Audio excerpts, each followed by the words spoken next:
Good morning, good afternoon, good evening, good night, wherever you are on the globe. Today's discussion is on the introduction of guidance and counseling. I want us to look at it very well so that we can distinguish between these two terms, so that we can differentiate between these two terms, most especially for the students that are in the universities and colleges. There is need for us to understand this. First and foremost, I would like to take a look at these terms. That is guidance. Some people are calling it guidance. Well, some are calling it guardian. Some are calling it counseling, and I call it guidance and counseling. So if you take a look at the spelling, the spelling reads Guidanca. That is guidance, and as well counseling with double or with LL. If you take a look at it, it's counseling. Counselling.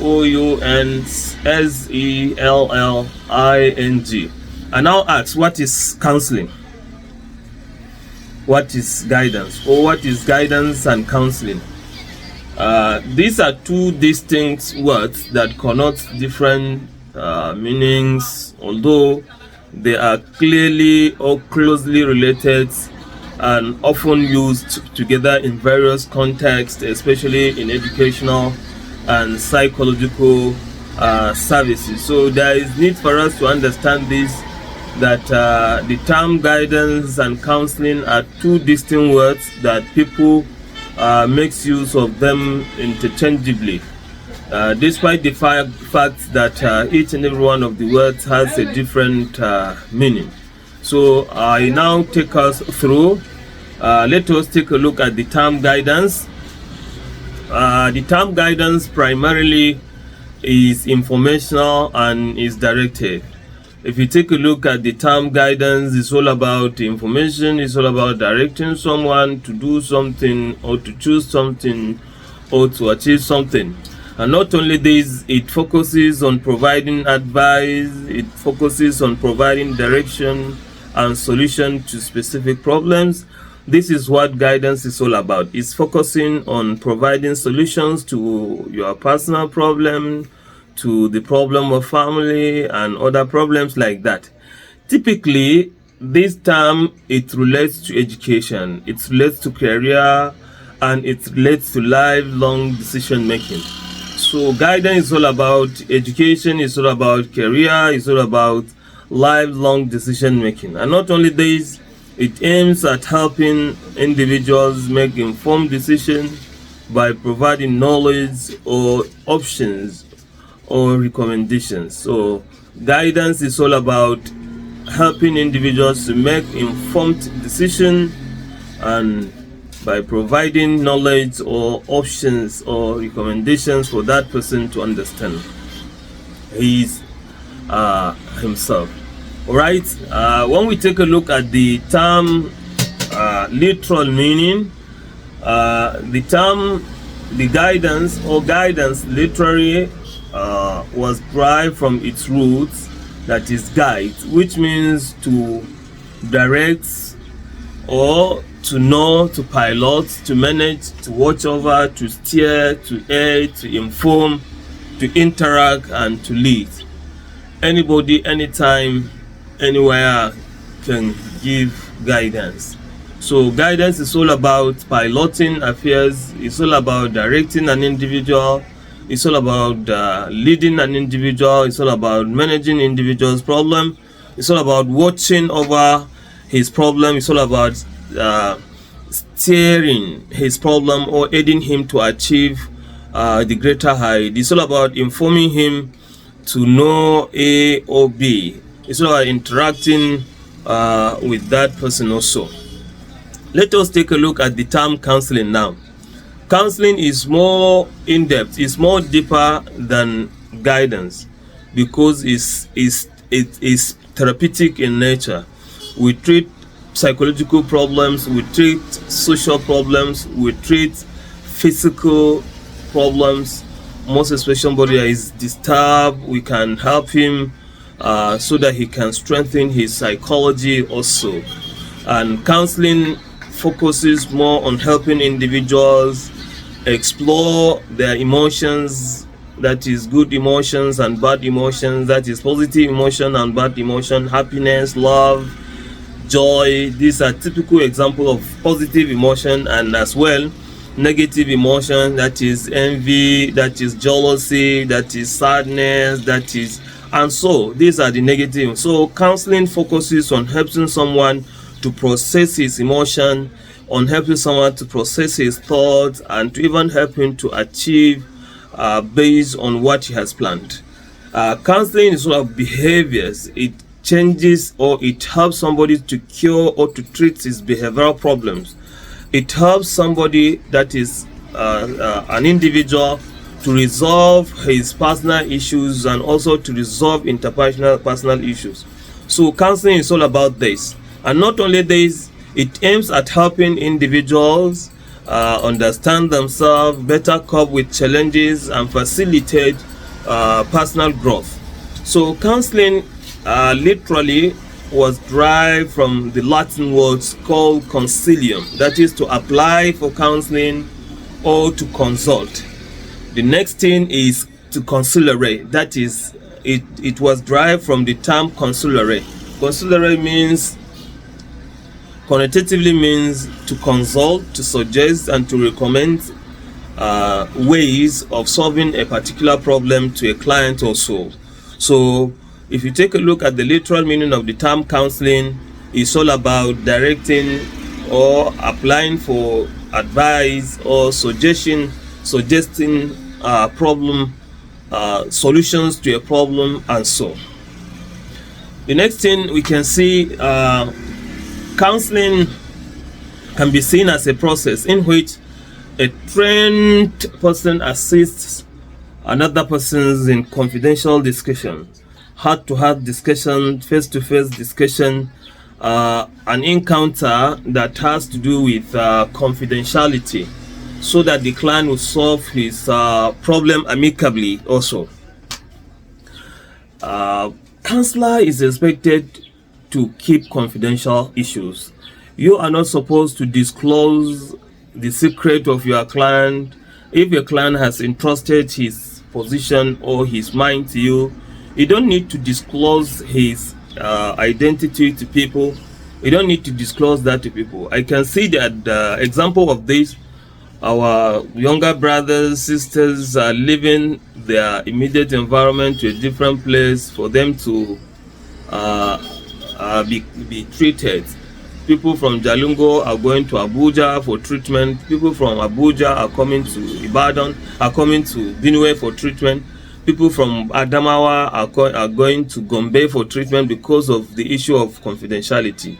So there is need for us to make a kind of shift, adjust ourselves to at least keep the confidential issues of a client's secret is secret.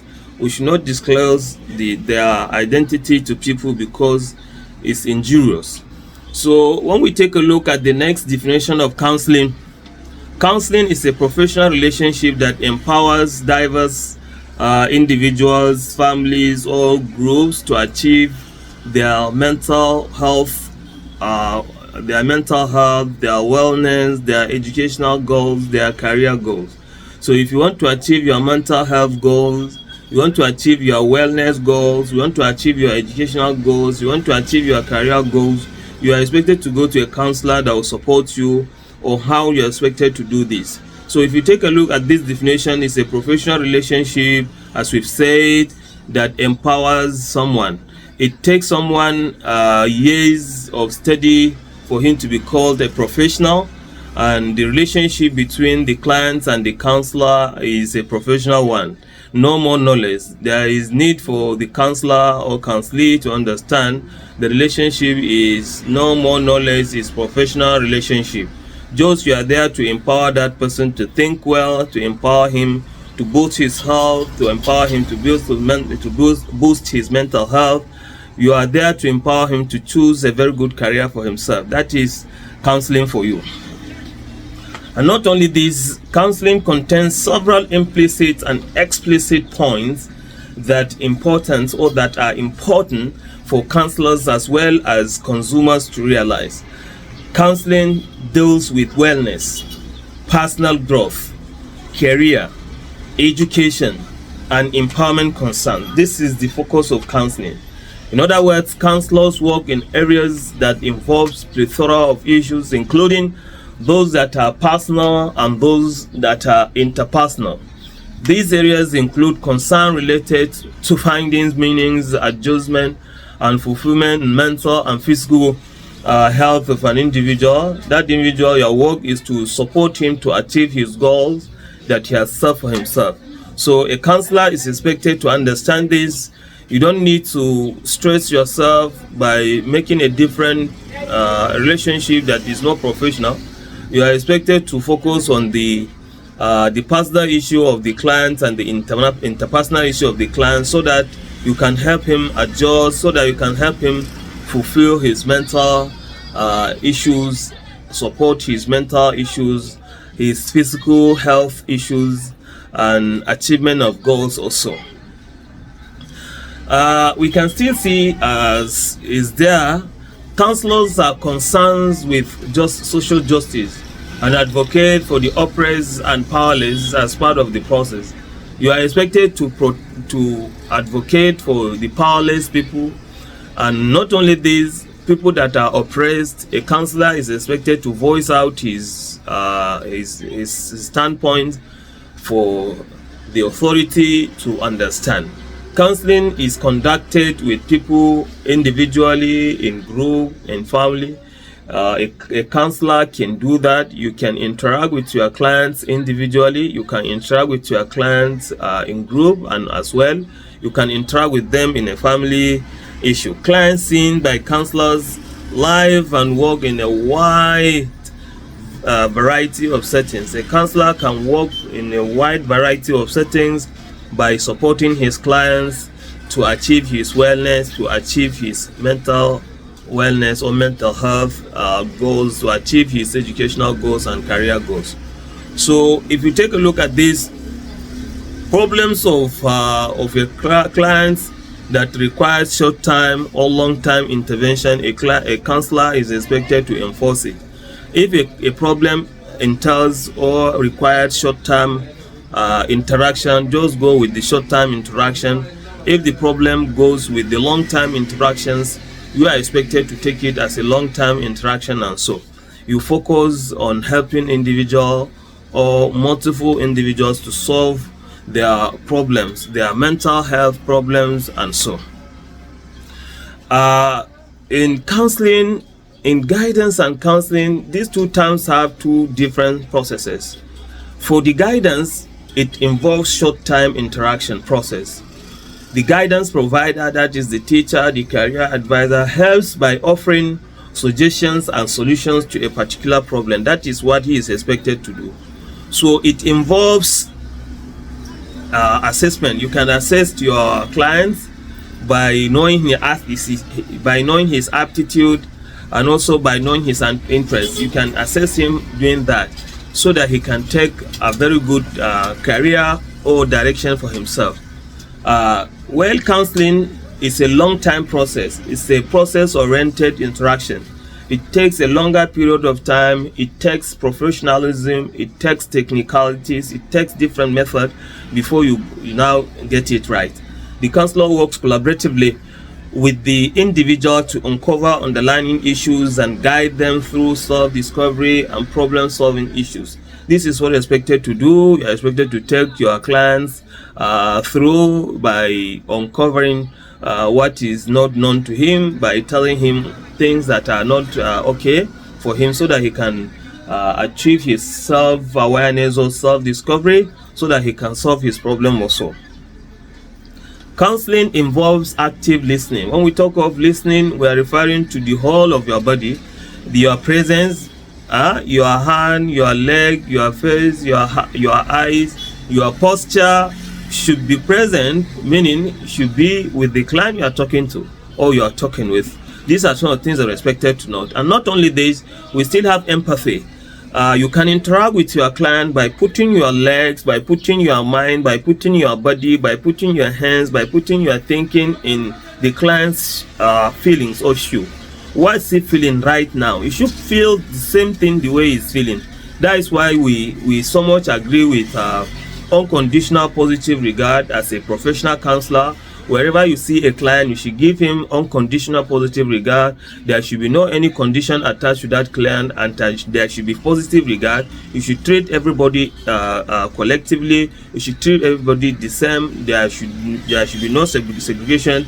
There should be no differences and bias also. So as a counselor, you are expected to do this by providing a safe space for your client, a safe haven for your client, a place where your client will go and solve his problems amicably. These are the things that a counselor is expected to do.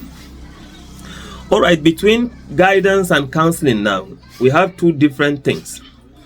There are scopes of guidance and the scopes of a counselor. For a counselor is expected to understand that there are covers or there are specific areas that he is expected to cover as a guidance counselor. These areas are educational guidance. You are expected to cover this area. Choosing career for an individual, a student that is in the college, a student that is in the secondary school, you are expected to support him to choose a career. And not only this vocation, you are expected to support him to choose vocations for himself. And not only this, it focuses more on external factors like options, opportunities, and decision making. For guidance, it's more of helping someone to get the options, helping someone to get the opportunities, and helping someone through decision making. Well, counseling, if you take the scope of the counseling or focus of the counseling is broader and deeper in scope. It deals with emotion, it deals with psychology or psychological problems, it deals with the interpersonal issues of our clients. Dealing with stress, dealing with trauma, dealing with relationship issues, these are the focus of counseling. And not only this, it focuses more on internal processes such as self-awareness, coping mechanisms, and mental well-being. So counseling is more of this. Internal processes such as self-awareness, understand yourself, your ability to do this, your capability to do this, your capacity to do this, your interest to do this, and the way you value it. You should understand all these things before you now go into a certain work also. There is coping mechanisms, the way you cope with situations, the way you cope with things that are not okay for you. There are things that we're expected to understand. And mental well-being. The state of wellness of someone, a counselor is expected to support that person to achieve this psychological well-being, social well-being, emotional well-being, and cognitive well-being. We have different well-being like that. It's the work of a counselor to support his clients to achieve this. Where do the counselor or guidance counselor work?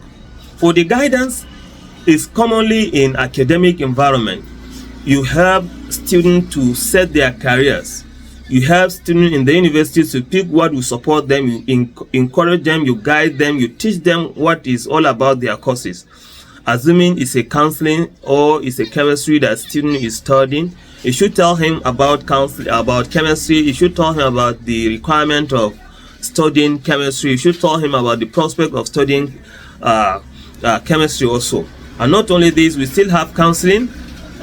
If you take a look at counseling, counseling is found in diverse settings, meaning you can see counseling in different locations, different areas where people are being supported. Where a man exists, counseling exists there. Most especially in the hospitals, in the schools, private practices, most especially in community health centers, dealing with both personal and interpersonal challenges, most especially in the religious centers, most especially in the traditional centers and other places like that. A counselor can take his time to support a client by achieving these things. The last thing that I want us to understand is this. Between counseling and guidance, or guidance and counseling, there are distinctions. Number one, guidance is more of preventive, while counseling is more of curative. Guidance is not emotional. Guidance is not emotional, while counseling is emotional. Guidance is client-centered, is counselor-centered, while counseling is client-centered. And not only this, guidance is advice, while counseling is not advice. Guidance is to help someone to choose, while counseling is to help someone to change his behavior. So if you take a look at this concept entirely, guidance is more of centered, it's more of showing someone information, directing someone on information, leading someone to choose or to go about information. That is guidance for you. Well, counseling is more of suggesting for someone, recommending for someone to do something. You don't choose something for him. You don't compel him to choose something. You are to suggest ways, alternatives for him to say. You have to recommend things for him to understand that this is what I want, this is what I want to pick. If he has picked that particular thing that he wanted doing, you should support him by encouraging him, by giving him emotional support, moral support, social support, and so. These are some of the things that a counselor is expected to understand. I think in the next slide, we are going to see, or we are going to talk about the history of counseling in Nigeria and in the world as expected. Thank you, and thank you again.